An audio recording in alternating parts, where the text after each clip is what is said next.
Bukas na mga kapuso ang inaabangang canonization o pagdedeklarang santo sa dalawang namayapang Santo Papa, sina Blessed John Paul II at Blessed John the 23rd. Sa Vatican, dagsana ang mga gustong masaksihan ng makasaysayang programa. Pero may ilan ding kontra sa canonization. Mula sa Vatican, may ulat on the spot si Maris Umali. Maris?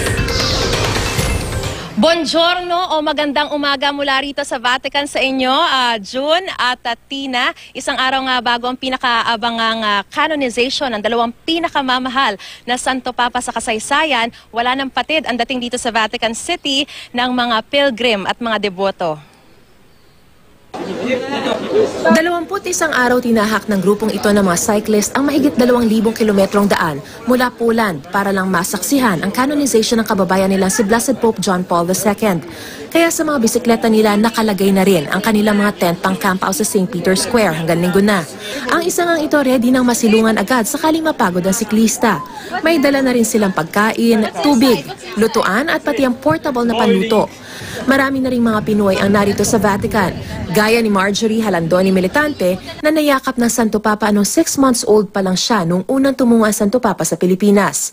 Narito ngayon sila ng kanyang pamilya para saksihan ang canonization ni Pope John Paul II. Ever since na maliit pa lang ako, tinatanong ko sa sarili ko kung bakit ako o ano ba yung mission ko sa buhay ko. I think I can inspire in my own way, no, with my friends, with everybody. Yung message ni Pope John Paul parate na to have a family that is holy. Kabilang din sina Dr. Isagani at Juliet Cruz na dumayo pa rito sa Vatican mula Baliwag, Bulacan. Ito ang isang papa na dumalaw sa atin 2 beses sa lifetime natin. At at the same time, sa lifetime din natin, nagawin siyang santo. Excited kami kasi paborito namin si Pope. Kaya nga yung John Paul II, we love you hanggang ngayon. Yun yung sinasabi natin kahit nung dati pa. Nakaset up na rin ang mga local at international media. It's a very significant event for us because we have a lot of tour groups coming from Houston, a lot of devout Catholics making the pilgrimage, and our Cardinal, Daniel Donato, is here from Houston as well. So it was something we thought that was important to cover for about the last 5 days. It's very important because I was there when John Paul II died.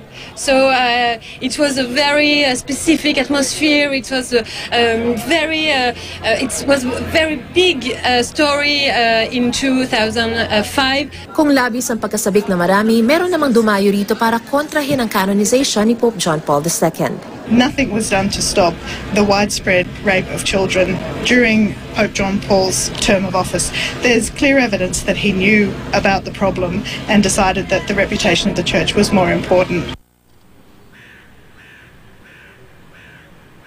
Juntina, ngayon ay nakadisplay na sa harapan ng Basilica ang litrato ng dalawang magiging santo na bukas na Blessed Pope John Paul II at Blessed Pope John the 23rd. At inaasahan din bukas yung pagdating dito sa canonization mass ni Pope Emeritus Benedict XVI. Kung sakasakali, kung dadalo siya, ay talagang makasaysayan ito dahil sa kauna-unahang pagkakataon ay dalawang santo papang buhay ang darating at sasaksi sa canonization naman ng dalawang iba pang santo papa. June, Tina? Maris, nabanggit mo kanina na may mga nagbaon na ng mga tent dyan. Yung mga pupwesto ba ngayon pa lang para sa canonization bukas, wala ng alisan? Pwede ba yon?